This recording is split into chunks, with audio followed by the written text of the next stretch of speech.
Okay, alright. So chapter 7 is on haloalkanes lah. Okay, I think font dia dah lari sikit dah, tak apa, nevermind, it's okay.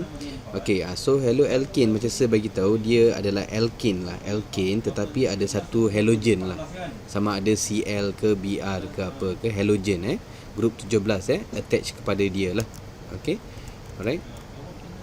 Okay, so carbon tu mesti sp3, maksudnya dia ada 4 single bond macam ni. Okay, dan dia ada satu halogen attach kepada dia lah. Dan seperti yang saya beritahu, halogen tu from group 17 fluorine, chlorine, bromine atau iodine. Okay, so alkyl halide ni sebenarnya sama je haloalkane, lagi satu nama dia. Okay, so don't get confused ke apa Okay, haloalkane dengan alkyl halide benda yang sama. Okay, so kita kena tahu dia punya kelas jugalah, macam kita belajar before this, class of haloalkane tu. Nak tentukan class of haloalkane tu, kita tengok carbon yang attach kepada halogen. Pada carbon tu ada berapa carbon keliling dia. Okey. Kalau tak ada, kita sebut methyl. Okey. Kalau ada satu carbon, primary. Kalau ada dua carbon, secondary. Dan kalau ada tiga carbon, tertiary. Okey. It's the same concept. Macam mana nak tentukan class of carbon tu Okey. Konsep yang sama kita pakai untuk tentukan class of haloalkane lah. Okay, so have a look at the example later Okay, later have a look at the example, tentukan class of haloalkane tu. Okay, naming dia pun tak ada masalah. Bila haloalkane ada halogen kan, kalau fluorine jadi fluoro, chlorine tu chloro, bromine tu bromo, dan iodine tu iodo. Dia macam branch lah nama dia tu Okay, so be clear with this first. Okay, so the basic rule semua sama je. Okay, kita start numbering supaya apa, kita punya substituent tu dapat nombor yang lebih kecil lah. Okay, tak kisah sama ada carbon group ke ataupun halogen, tak kisah. We start numbering supaya kita punya kita punya substituent ataupun kita punya branch dapat nombor yang paling kecil. Okay, so bila kita namakan ni methyl M, bromine B, so bromo dulu. Okay,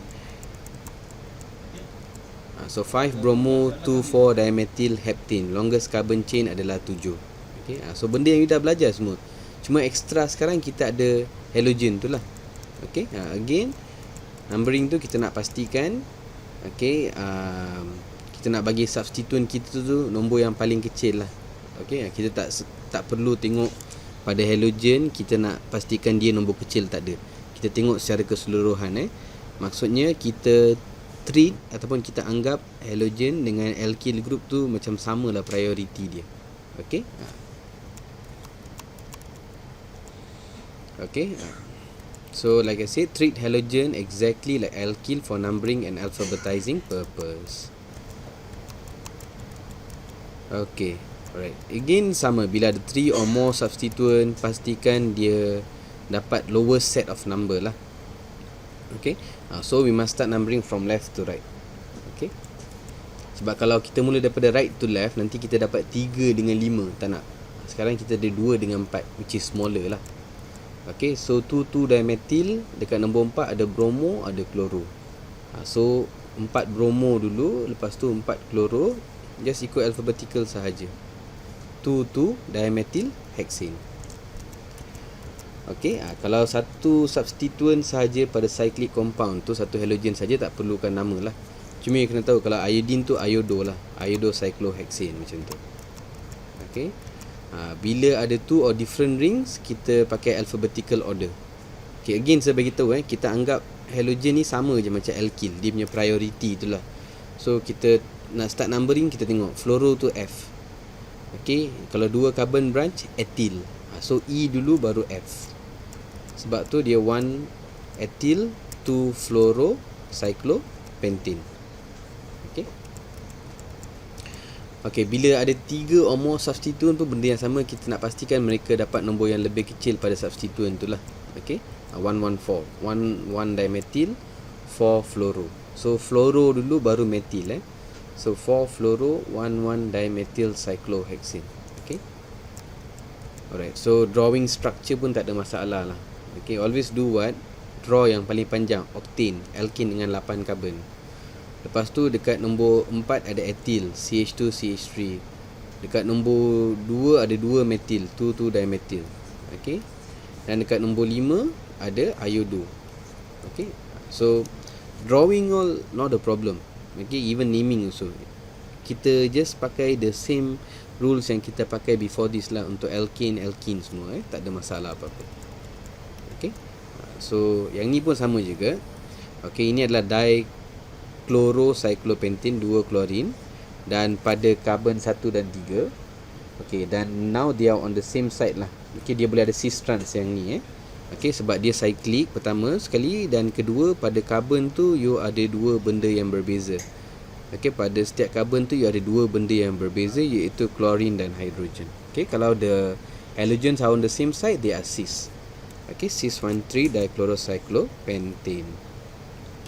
Okay, next dah tahu pasal naming, kita nak tahu pasal tindak balas haloalkane ni berlaku dekat mana. Okay, sebelum kita proceed, you kena faham pasal bond antara karbon dengan halogen tu. Okay, you kena faham, okay, yang halogen ni dia lebih elektronegatif. Dia lebih elektronegatif. So dia ada partially negative charge lah. Okay, sebab apa dia lebih elektronegatif? So dia akan tarik elektron pergi ke halogen tu. Apa yang berlaku dekat karbon ni? Karbon sekarang dia akan kekurangan elektron. Kita sebut sebagai electron deficient. So dia ada macam partially positive charge lah. Okay. So for now you kena tahu yang bond antara karbon dengan halogen tu adalah polar lah. Okay, dan elektron tu akan tertarik kepada halogen kita, menjadikan karbon kita tu electron deficient. Okay, alright. Okay, so so apa yang berlaku? Okay, pertama sekali you kena tahu. Apa yang you kena tahu? Haloalkane dia adalah electrophile. Itu pertama you kena tahu. Haloalkane dia adalah electrophile. Okay, dan second thing you kena tahu, tindak balas apa yang berlaku. Okay, ni adalah electrophile. So untuk haloalkane, apa reaction yang berlaku adalah nucleophile akan attack kita punya carbon ni.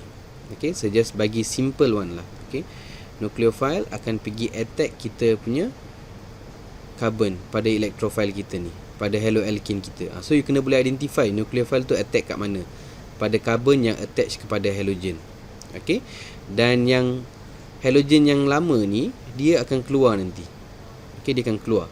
Kalau Cl dia akan keluar sebagai Cl-, kalau Br dia akan keluar sebagai Br-. Okay, so basically reaction untuk haloalkane, okay, apa yang you kena tahu, apa jenis reaction dia adalah nampak tak, nucleophile dia masuk, yang lama tu keluar. So it's nucleophilic substitution. Okay, yang halogen tu pun bila dia keluar, dia jadi macam negatif, Cl-, Br-. So you boleh anggap dia macam nucleophile lah. So yang baru masuk, yang lama keluar nanti. Okay, so ini basic dia untuk kita punya haloalkane ni. Okay, alright. So the electrophilic carbon tu yang sebulatkan ni, dia cakap susceptible to nucleophilic attack. Maksudnya ada banyak chances lah, high chance untuk nucleophile nak attack carbon tu. Okay, so clear kelas, boleh tak? Boleh follow so far?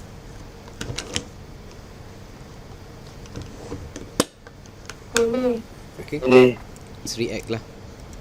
Okay, so macam saya bagi tahu okay, haloalkanes dia undergo elimination reaction dan substitution lah. Okay, tapi mainly substitution. Mainly substitution. Elimination ni hanya satu reaction sahaja. Okay, yang kita dah belajar sebelum ni dekat chapter alkene.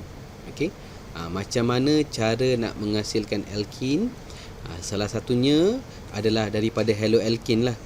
Kita buang satu halogen dan kita buang satu hidrogen daripada karbon sebelah. Okay, so reagent dia kena ingat, kita pakai KOH, ethanol, alkohol dengan heat. Okay, yang ni you kena tahulah bila nak tentukan major product, minor product tu, pakai Shadzev rule tu.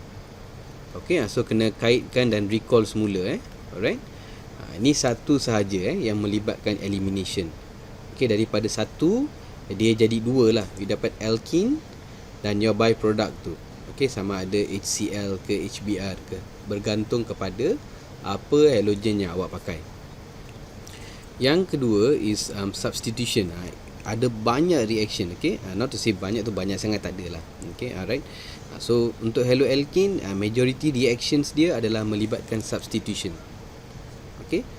So saya nak you tengok dalam in simple way lah. Maksudnya, okey, ini adalah halogen kita.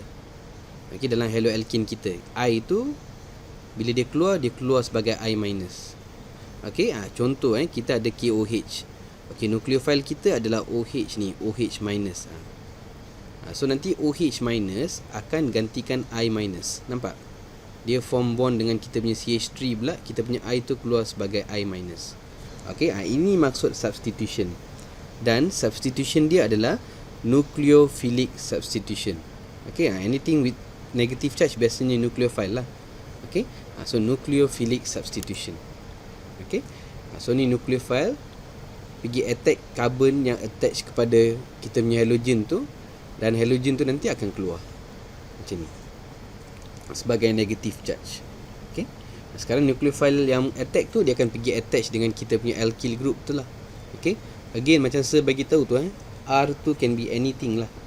Satu carbon CH3 ke, dua carbon CH2 CH3 ke, propyl ke, isobutyl ke, 10 carbon ke, pentane ke, hexane ke, anything. Okay, alright. Okay, so the next thing okay, you tahulah nucleophilic substitution. Okay, so you kena kenal pasti dulu ciri-ciri nucleophile. Macam mana nak kenal pasti sama ada a particular nucleophile tu strong ke ataupun weak. Okay, biasanya okay, strong nucleophile ni dia ada negative charge lah. Contohnya macam hydroxide ni yang datang daripada NaOH ataupun KOH. Okay, ataupun yang ni kita sebut sebagai alkoxide ion. Dia macam alkohol macam ni kan. Sebagai contoh yang mudah lah, jadi alkohol dia boleh pecah dua, bahagian negatif dengan bahagian positif. Okay, so ini adalah kita panggil sebagai alkoxide ion. Okay, bahagian negatif tu. It can be anything, tak semestinya CH3 saja. Dia mungkin boleh CH3, CH2O minus boleh. Okay, sebab tu dia RO minus. Okay, ini adalah alkoxide ion. Contoh alkoxide ion ni biasanya digabung dengan garam lah. Okay, CH3ONa. Okay, and another strong nucleophile is cyanide ion lah. Okay, don't worry much about the name tu. Okay, CN minus ni, dan biasanya dia datang daripada NaCN ataupun KCN. Okay, okay, and the next thing okay, weak nucleophile pula macam mana nak kenal pasti? Biasanya dia tak ada charge. Okay, dan dia tu ada lone pair lah. Contohnya macam water. Okay, ada lone pair of electron. Okay, alcohol. Okay, alcohol pun ada lone pair of electron. Okay, so nampak beza alcohol dengan alkoxide. Okay, kalau alkoxide tu dia strong nucleophile, alcohol tu dia weak nucleophile. And then ammonia. Okay, alright.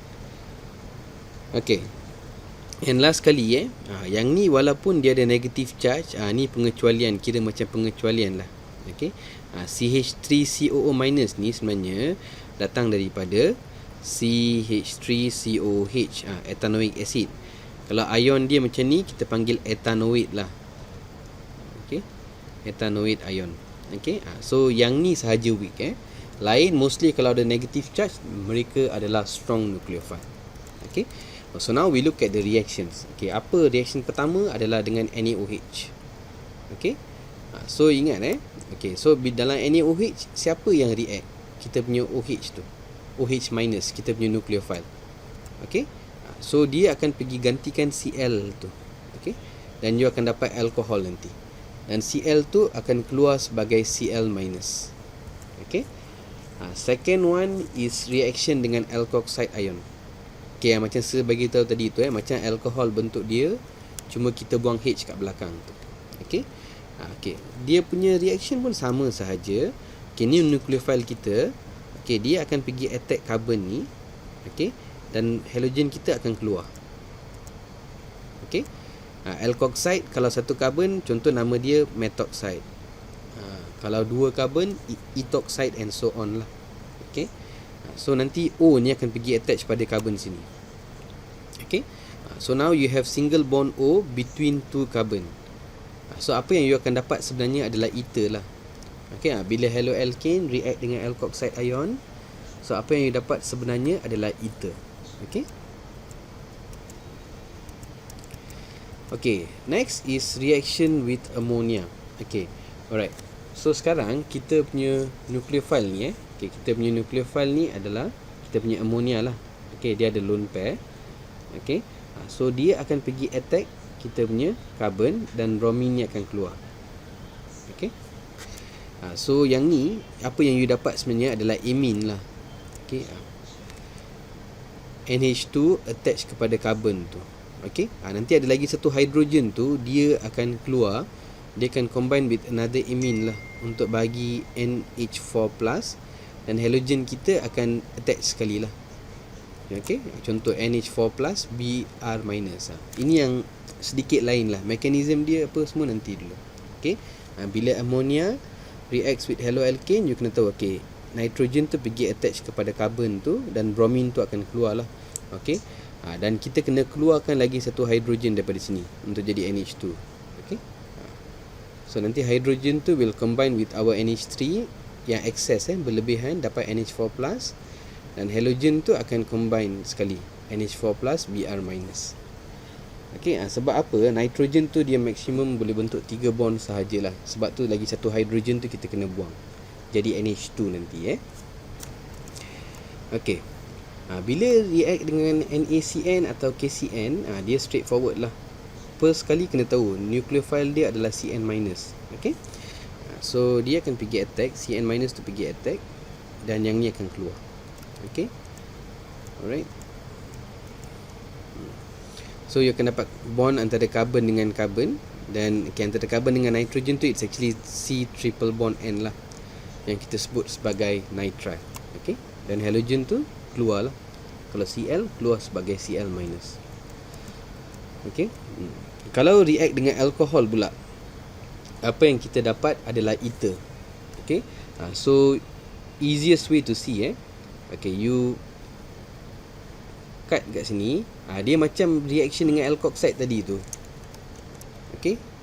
Which is number 2 ni tadi. Reaction dia sama saja. Okay. Cara alkoxide react dengan haloalkane dan cara alkohol react dengan haloalkane adalah sama. Okay. So nanti lone pair dekat alkohol ni, oksigen pada alkohol, dia akan pergi attack carbon ni dan yang ni akan keluar. Okay. So you akan dapat ROR lah. Maksudnya you ada single bond oksigen antara dua carbon, iaitu ether. Dan H tadi tu akan combine dengan halogen kita. Okay. Sama ada HCl ke HBr ke, depends lah. Okay. Alright. Bila macam ni you kena tahu haloalkane reacts dengan alkohol. Okay. Just cut here, oksigen tu join dengan carbon ni, form a new bond. Okay, dapat macam ni. Alright. So that's the thing, you kena tahu okay, how dia react. Okay, dia cut kat mana, dia join kat mana. Okay, lepas tu apa byproduct dia. Okay. Okay. Acetate macam saya bagi tahu tadi tu, ataupun ethanoate lah, dia benda yang sama. Okay. So dia datang daripada ethanoic acid ataupun acetic acid. Dia dua-dua tu benda yang sama. Okay. Bila haloalkane react dengan acetate, you akan dapat ester. Kita tengok contoh yang paling simple lah. Pakai haloalkane CH3Br. Okay. Acetate tu kita pakai sama CH3COO-. Okay. So how it reacts? Okay, yang O- ni, okay, ada lone pair. Okay, alright, dia ada lone pair. So dia akan pergi attack kita punya carbon, dan yang ni akan keluar. So you akan form bond nanti antara oksigen ni dengan carbon ni. Okay. CH3O, C double bond O, CH3. Okay. So ni adalah ester. Pada C double bond O, O, C. Okay, you akan dapat ester. Okay. Alright, and then bila reaction dekat dengan water, kita akan dapat alkohol lah. Okay. So again, apa yang berlaku okay, pada oksigen ada lone pair lah.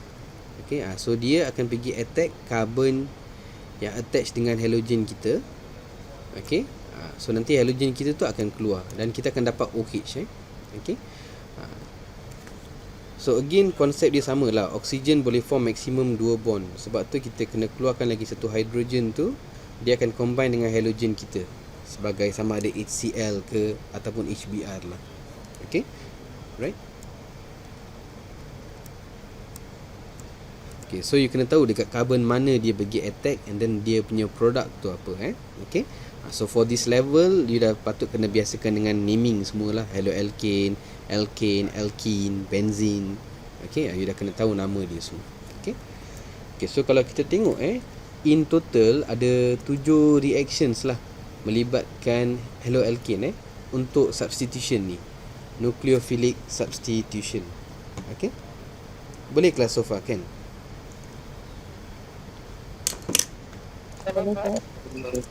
Okay, okay, again lah kalau untuk yang apa for haloalkane ni, okay, easiest for us not just haloalkane lah, for all reactions okay, nanti saya akan berikan mind map lah. Okay, by right you pun kena buat juga. Okay, nanti saya cuba sediakan mind map for each chapter tu. Okay, nanti saya akan do one macam satu pertandingan lah. Okay, untuk for you untuk buat reactions ni semua yang you dah belajar daripada alkene sampai nanti yang penghujung nanti. Okay, alright. Sebab nanti semua you tengok dia boleh berkait rapat. Okay, daripada contohnya daripada alkene, okay, you boleh dapat haloalkane, lepas tu you boleh dapat amine. Okay, then from there kita boleh dapat benda lain semua juga. Okay, that one for later lah. But by right, as we finish each chapter, I nak you all buat mind map. Okay, buat mind map supaya senang. Okay, untuk you nak ingat tindak balas tu. Okay, so always remember, paling penting adalah reactions. Lepas tu second thing baru we talk about mechanisms. Okay, kalau you tak boleh nak form equation dengan betul, you tak tahu apa produk yang you akan dapat, macam mana dia react, and then it will be hard for you to produce the mechanism lah. Okay, lagi satu apa yang saya nak bagi tahu, okay, pasir saya dah bagi sampai mana? Hydrocarbon. Okay, nanti yang untuk benzene dengan haloalkane disekalikan, nanti I'll pass to you guys after this. Okay, okay, the next thing ni adalah something new lah, but again I'll try to explain to it, to you guys as simple as possible lah, supaya you all senang faham and then you all boleh masuk dengan lebih detail lagi. Okay, ni term baru lah, kita sebut sebagai Grignard reagent. Okay, Grignard reagent ni kita ada haloalkane, kita reactkan dia dengan metal. Okay, contohnya magnesium lah. Okay, so apa yang magnesium ni buat nanti, dia akan pergi selit antara carbon dan halogen tu. Dia akan pergi selit in between them. Okay, so nanti dapat macam ni. Nanti kita tengok contoh baru you nampak dengan lebih jelas lah. Okay, dia macam jenis insertion lah, reaction lah. Insert tu maksudnya masuk antara. Okay, antara kita punya carbon dan halogen tu. Okay, magnesium will go between them. Okay, apa kepentingan Grignard reagent ni? Okay, Grignard reagent ni is important because dia macam orang tengah lah. Okay, Grignard reagent ni dia bertindak sebagai orang tengah yang mana kita boleh convert dia kepada few other functional group. Okay, maksudnya bila you ada haloalkane, you tukar dia jadi Grignard reagent. Okay, apa you boleh buat lepas tu? Contohnya kalau you add water, you boleh dapat alkane. Okay, kalau you add carbonyl compound, contohnya carbonyl compound, contohnya aldehyde ataupun ketone, pada you punya Grignard reagent ni you boleh dapat alkohol. Okay, dan tindak balas ni perlukan asid lah, nanti kita akan tengok. Dan kalau pada Grignard tu you add carbon dioxide. Okay, and lepas tu you letak asid H3O+, you boleh dapat carboxylic acid. Maksudnya you boleh tukar Grignard reagent tu kepada C double bond O OH. Okay, so tu fungsi Grignard reagent kita lah. Okay, daripada haloalkane kita jadikan dia sebagai Grignard reagent. Daripada sana kita boleh dapat class of compound yang berbeza lah, ataupun functional group yang berbeza. Okay, so apa condition dia? Okay, pertama sekali haloalkane reacts dengan magnesium metal lah. Okay, dan kita pakai solvent dry ether. Okay, so our R ni can be anything. Alkyl group maksudnya tak kisah berapa carbon ke, okay, dia straight chain ke, dia branch ke, tak kisah. Kalau aryl maksudnya dengan benzene ring lah, R tu adalah benzene ring pun boleh juga, tak ada masalah. Okay, dan halogen yang kita pakai tu either can be chlorine, bromine or iodine lah. Okay, so again kena tahu magnesium tu dia insert terus dia antara carbon dengan halogen kita. Okay, ni contoh baru you boleh nampak. Okay, don't worry much about the naming of the Grignard reagent tu. Just tahu dia react macam mana. Dia just pergi insert between them. Okay, just go and insert between them. Okay, dia just pergi insert antara carbon dengan halogen tu. Alright. Okay, so now kita tengok macam mana. Okay, sekarang you ada Grignard reagent kan. Okay, you dah ada Grignard reagent you. Okay, macam mana dia react dengan water dan dia dapatkan alkane. Okay, so apa yang berlaku?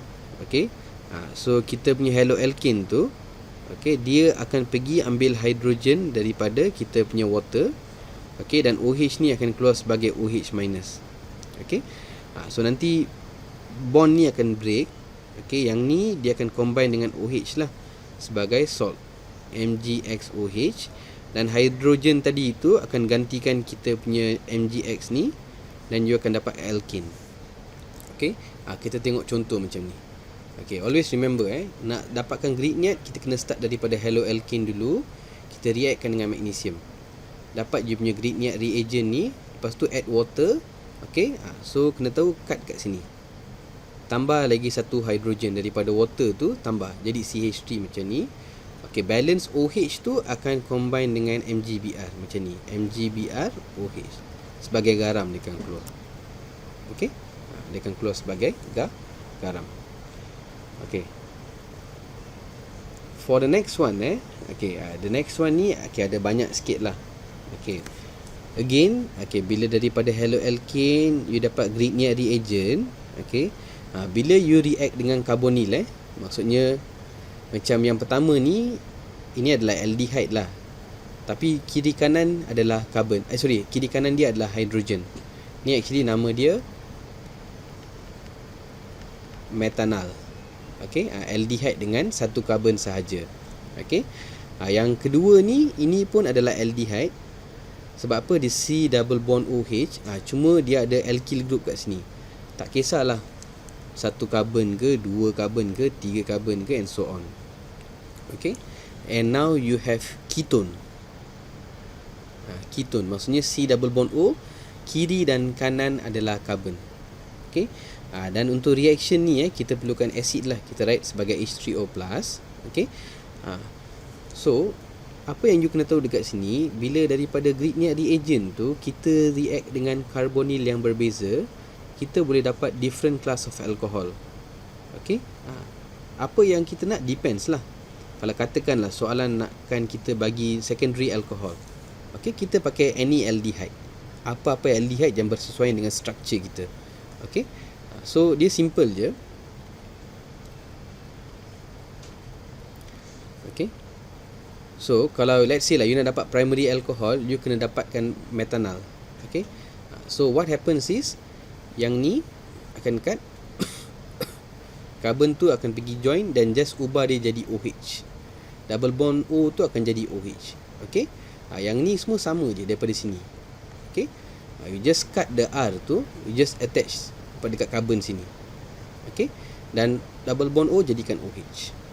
Kalau you nak dapatkan secondary alcohol, you kena pakai aldehyde. Okay, any suitable aldehyde will do lah, ikut kepada structure kita. Again the same thing, cut dekat sini, our alkyl group tu nanti pergi attach dekat carbon sini. Okay, dan double bond O tukar jadi OH. The rest is the same. And kalau kita nak tertiary alcohol kita kena pakai ketone. Okay, alright. Sebab apa? Ketone kiri kanan adalah carbon. Okay. So nanti you cut the R tu, you join dekat sini. Okay. So ni R tadi tu, yang daripada kita punya grignard tu. Ini adalah R daripada kita punya ketone tu. Okay. So we have a tertiary alcohol. Okay. Double bond O tukar kepada OH.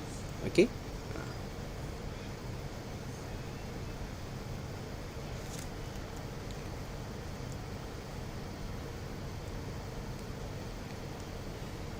Okay, so ni contoh Okay, so you have your grignard reagent Okay, so bila kita react dengan methanol, just cut here, add the carbon. Okay, ni carbon daripada sini, ada 2H dan double bond O akan jadi OH. So you akan dapat primary alcohol. Okay, kalau you nakkan secondary alcohol, okay, kalau daripada alcohol, okay, you nak dapatkan secondary alcohol, kita kena pakai aldehyde. Okay, aldehyde any aldehyde lah, depending on the structure tu. Okay, so again the same thing, cut, and then carbon sini akan pergi join dengan carbon sini. Okay, so dia dah bagi different colour tu. So you boleh nampak sekarang, bila you pakai any aldehyde apart from methanol, you akan dapat secondary alcohol. Okay, and kalau you nak tertiary alcohol, you pakai ketone lah. Okay, again the same thing, cut, then the carbon tu attach dekat C double bond O tu. Okay, jadi OH. Okay, tertiary alcohol. Alright.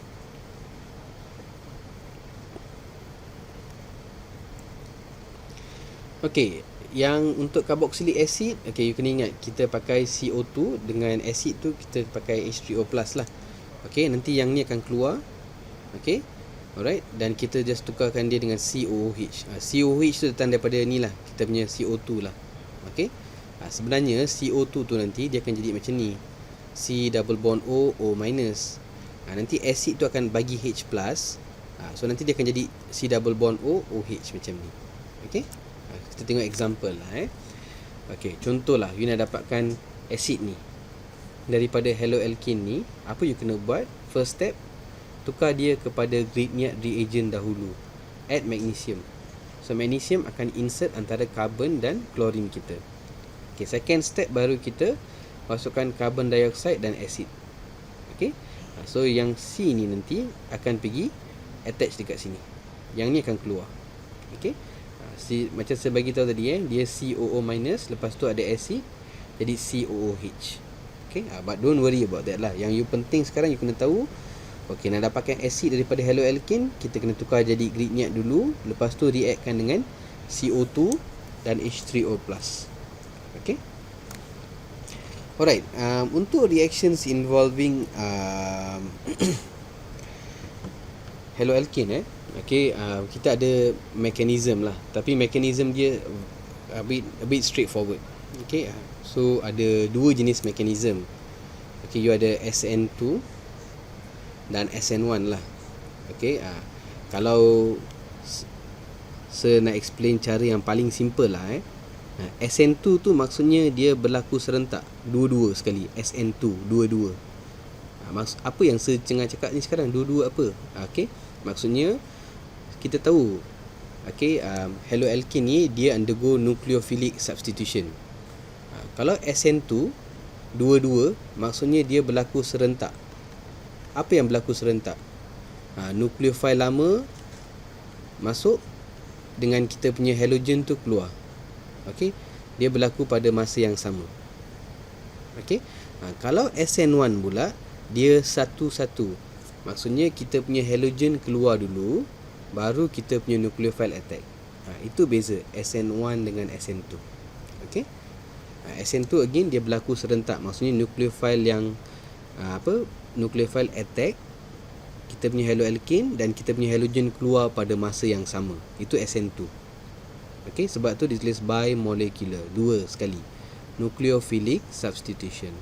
Kalau SN1 one by one lah, maksudnya halogen kita keluar dulu daripada haloalkane, lepas tu baru nucleophile kita attack. Okay, so ni dua benda you kena tahu.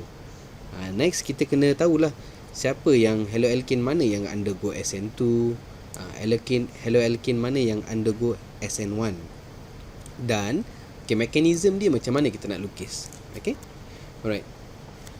Okay, kita tengok SN2 dulu yang berlaku serentak ni. Okay, so dia melibatkan dua benda lah, haloalkane kita dan nucleophile. Okay, in the rate determining step. Okay, so rate determining step ni nanti dulu. Okay, so apa yang you kena tahu, SN2, okay, dia melibatkan haloalkane dengan nucleophile pada masa yang sama. Okay, dia punya rate law sebenarnya, okay, sebab apa SN2, okay, dia punya rate law tu, kita tulis dia punya haloalkane dengan kita punya nucleophile sekali, sebab mereka dua-dua terlibat dalam rate determining step. Okay, sebab tu bila ditulis rate law tu, rate sama dengan rate constant, concentration of haloalkane, concentration of nucleophile kita. Maksudnya apa kat sini, dua-dua tu terlibat, okay, dalam kita punya rate determining step lah. Okay, rate determining step. Okay, so again, kalau nak recall balik order of reaction tu, dia first order untuk CH3Cl, first order untuk OH minus. So overall dia adalah second order. Okay, ni actually ada kaitan sikit dengan chapter 1 lah, reaction kinetics. Okay, so OH minus tu akan gantikan Cl, dan Cl tu akan keluar sebagai Cl minus. Okay, dia, okay, macam mana nak buat mekanism ni untuk SN2. Okay, pertama sekali, apa yang you kena boleh buat, okay, you kena kenal pasti dulu carbon yang attach kepada halogen tu pertama. Okay, kedua, you kena boleh pecahkan dia 4 macam ni. Lepas tu kita kena represent dia dalam bentuk macam 3D lah. Okay, maksudnya you ada dash line, you ada wedges, you ada solid line. Okay, so nucleophile akan attack daripada belakang lah. Kalau halogen kat sini, nucleophile attack daripada belakang dan halogen tu keluar kat depan. Okay, itu SN2. Okay, tetapi before dia masuk, dia keluar, kita akan ada transition state lah. Transition state ni maksudnya in between, okay, antara bila nucleophile yang baru nak form bond dengan nucleophile yang lama nak break the bond tu, antara dia. Okay, so you kena bagi transition state ni juga, okay, for SN2 ni. Okay, ni adalah slow reaction lah, rate determining step. Okay, berikutnya yang kita punya halogen ni keluar lah. Okay, this one happens very fast. Okay, so sekarang you punya nucleophile attach kat sini. Okay, bila you nak lukis produk tu nanti, kita kena macam reflect lah. Okay, kita punya bahagian sini semua kita kena pantulkan pergi ke sebelah sana. Nampak? Okay, okay, anggap macam ni payung lah. Okay, you terbalikkan, bila you tolak payung, bila you dah buka payung, you tolak lagi, dia kan macam flip upwards macam tu kan. Anggap macam tu lah. Okay, so kita tengok contoh baru you boleh nampak. Okay, you ada OH minus, you ada CH3Cl. Okay, again macam saya bagi tahu okay, kita punya haloalkane tu, okay, kita kena boleh bahagi 4. Okay, so tak kisahlah siapa you nak letak kat mana for priority. Okay, you ada 3 hydrogen. Okay, satu you letak solid line, which means coming towards you, and another one you put dash line going away from you.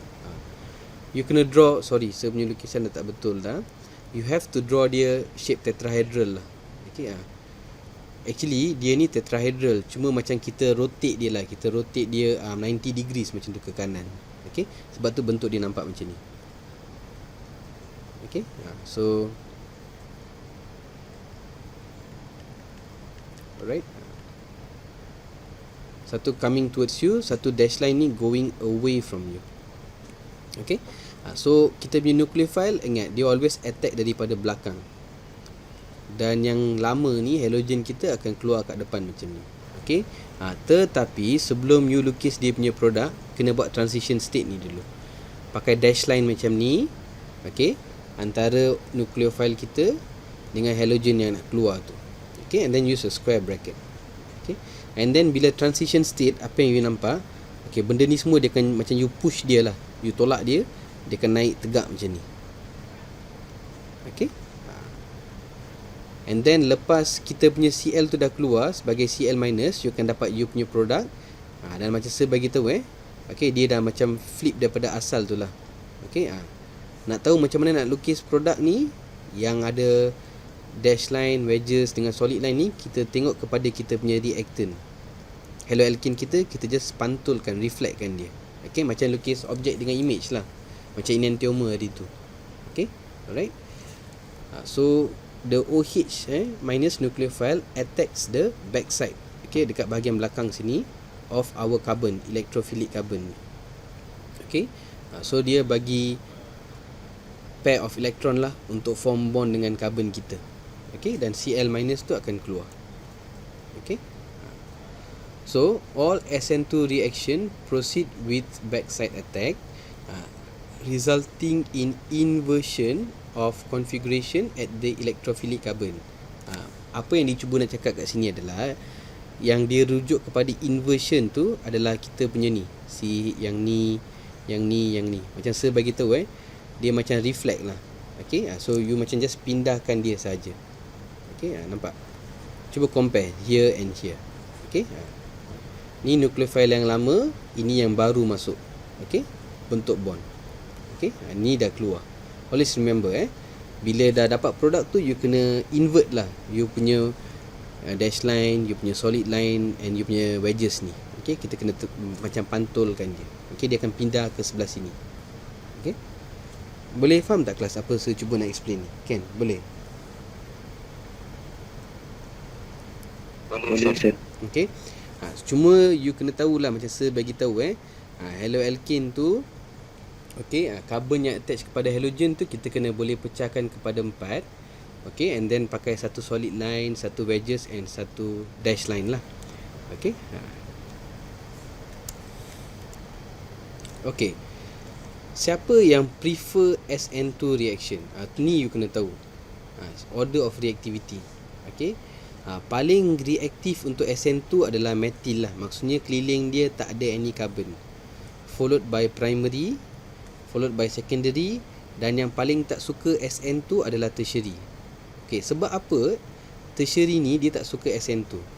Okay, sebab in simple words lah, okay, you ada R group, you ada R group. Okay, R ni like Sir said can be anything tau. Bila you ada sampai 3 alkyl group ni, okay, apa akan jadi? Belakang ni crowded. Bila belakang ni crowded, nucleophile tu susah nak attack daripada belakang. Okay, sebab tu tertiary haloalkane yang paling tak suka SN2. Okay, sebab apa? Sebab of this bulky lah R group. Okay, R group ni can be anything. Okay, ni yang ayat ni, the backside of electrophilic carbon. Okay, yang sini ni dia kira dah tutup lah untuk nak nucleophile kita nak attack. Okay, is hindered by the presence of bulky R group. Okay, tengok contoh. Alright, bila macam ni you punya R group tu kecil, senang dia nak attack. Bila R group you besar, susah nucleophile tu nak attack daripada belakang. Okay, efek ni yang bulky group ni semua ni kita panggil sebagai steric hindrance. Maksudnya macam halangan disebabkan oleh saiz dia lah. Sebab saiz alkyl group tu besar, dia macam menghalang nucleophile kita untuk attack daripada belakang. Okay, so steric hindrance caused bulky alkyl groups ni, R groups ni, okay, menyebabkan nucleophilic attack from the backside more difficult and they slow the reaction rate. Okay, so nampak bila bulky group tu, R group kita banyak dan dia bulky, nucleophile attack is impossible. Okay, sebab tu kita belajar SN1, SN2 ni. Okay, macam primary haloalkane, okay, metil ni semua dia prefer SN2 yang kita tengah belajar sekarang ni. Okay, sebab dia banyak hidrogen dan alkyl group dia sikit, senang untuk nucleophile nak attack daripada belakang. Okay, kalau macam tertiary susah lah, sebab dia ada banyak R group, bulky R group, ada steric effect ni ataupun steric hindrance. Okay, alright. So ni dia tunjuk lah, ni primary haloalkane, secondary dengan tertiary. Okay, so tertiary haloalkane more hindered. Hindered maksudnya terhalang lah, sebab you ada alkyl group ni. Okay, lagi susah untuk nucleophile nak attack daripada belakang. Okay, Okay, ni dia sudah bagi contoh Okay, so ini sebenarnya adalah secondary haloalkane lah. Okay, so again, tengok pada carbon yang attach kepada halogen tu. Lepas tu carbon tu you pecahkan kepada 4 macam ni. Okay, you kena boleh buat ni. Okay, kalau H3 ni you nak buat keluar pun tak ada masalah. That means, okay, let me just correct this.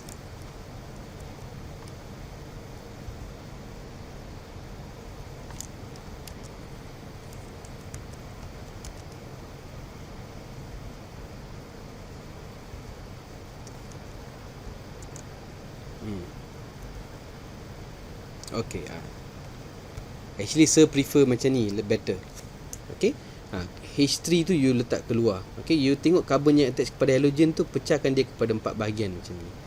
Okay, again for your level tak ada any rule lah, siapa letak kat sini ke sini or sini. Okay, doesn't really matter. Yang penting halogen kena berada dekat sebelah sini, opposite side daripada kita punya nucleophile tu. Lepas tu arrow tu daripada OH minus tu, daripada oksigen tu attack kepada carbon, dan arrow kedua kita tunjuk bromine ni keluar. Okay, tapi sebelum dapat produk, tunjuk dulu transition state. Buat dash line macam ni antara OH dan Br. Okay, dan yang lagi 3 grup ni, yang CH3H dengan CH2 CH3, kita tegakkan dia macam ni. Okay, lepas tu baru Br kita keluar.